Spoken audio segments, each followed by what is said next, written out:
America Iran ಯುದ್ಧದ ಪರಿಣಾಮ ವಾಣಿಜ್ಯ ಸಿಲಿಂಡರ್ಗಳ ಕೊರತೆ ಹೆಚ್ಚಾಗತೊಡಗಿದೆ. ಕೊಡಗಿನ ಹಲವು ಹೋಟೆಲ್ಗಳು ಈಗಾಗಲೇ ಮುಚ್ಚಲ್ಪಟ್ಟಿವೆ. ಮಾದಾಪುರದಲ್ಲಿ 20 ದಿನವಾದರೂ ಗ್ಯಾಸ್ ಸಿಲಿಂಡರ್ ಸಿಗದೆ ಹೋಟೆಲ್ ಮಾಲೀಕರು ಪರದಾಡುವಂತಾಗಿದೆ. ಹೋಟೆಲ್ ಮೆನುವಿನಲ್ಲೂ ಬದಲಾವಣೆಗಳಾಗಿದ್ದು ಅಗತ್ಯವಿರುವಷ್ಟು ಮಾತ್ರ ಊಟ ತಯಾರಿಸಲಾಗ್ತಿದೆ.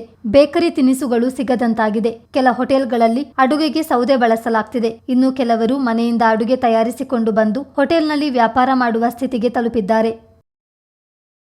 ಈಗ ರೀಸೆಂಟಾಗಿ ಗ್ಯಾಸಿದ್ದು ಇಶ್ಯೂ ಆಗಿಬಿಟ್ಟು ನಮಗೆ ಒಂದು 1 ಮಂತ್ ಹತ್ರ ಆಗೋಕ್ಕಾಯ್ತು. ಈಗ ನಮ್ಮ ಹೋಟೆಲಲ್ಲಿ ನಾವು ತುಂಬ ಐಟಮ್ಸ್ ಮಾಡ್ತಾಯಿದ್ವಿ.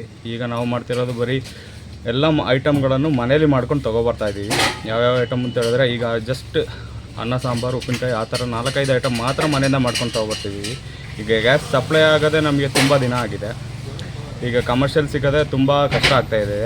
ಇನ್ನು ಮೇಯ್ನಾಗಿ ನಮಗೆ ಟೀ ಕೊಡೋಕ್ಕಂತೂ ಆಗ್ತಾಯಿಲ್ಲ. ಮೇಯ್ನ್ ವಿಷಯ ಏನು ಅಂತ ಹೇಳಿದ್ರೆ ಟೀ ಕೊಡೋಕ್ಕಾಗ್ತಿಲ್ಲ. ಈಗ ನಾವು ಟೀ ಮಾತ್ರ ಕೊಡ್ತಿದ್ದೀವಿ. ಯಾವುದು ಅಂತ ಹೇಳಿದ್ರೆ ಕೆಟ್ಲಲ್ಲಿ ಮಾಡಿಬಿಟ್ಟು ಬ್ಲ್ಯಾಕ್ ಟೀ ಮಾತ್ರ ಕೊಡ್ತಾಯಿದ್ದೀವಿ. ಅದಕ್ಕೆ ತುಂಬ ಇಶ್ಯೂಸ್ ಆಗ್ತಾಯಿದೆ. ಅದಕ್ಕೇನಾದರೂ ನಮ್ಮ ಅಧಿಕಾರಿಗಳು ಅದೇನಾದರೂ ಮಾಡಿ ಕೊಡಬೇಕು.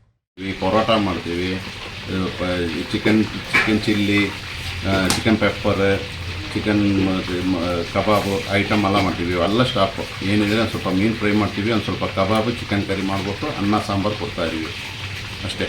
ರೇಟ್ ಜಾಸ್ತಿ ಆಗಿದೆ ಇವಾಗ 5,000 ರೂಪಾಯಿ ಬರೋ ಸೌದೆ 7,000 ರೂಪಾಯಿ ಆಗಿದೆ. 7,000 ರೂಪಾಯಿ ಆಗಿದೆ. 7,000 ರೂಪಾಯಿ ಸೌದೆಗಾಗಿದೆ. ಸಿಗ್ತಿದೆಯಾ ಸೌದೆ? ಕಮ್ಮಿ ಸಿಕ್ಕೋದಿಲ್ಲ. ಅದು ಫಾರೆಸ್ಟ್ ಅವ್ರದ್ದು ಭಾರಿ ತೊಂದರೆ, ಹಾಕೋಕ್ಕಾಗಲ್ಲ, ಪ್ರಾಬ್ಲಮ್ ಆಗುತ್ತೆ. ಎಲ್ಲ ಸಿಲ್ವರ್ ಸೌದೆ ತಂದು ಕಳಿಸ್ಬೇಕಷ್ಟೇ.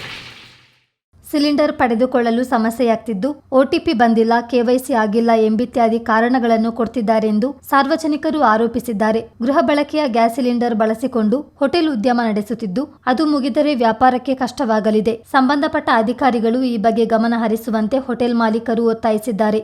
ಚಿತ್ತಾರ ನ್ಯೂಸ್, ಮಾದಾಪುರ.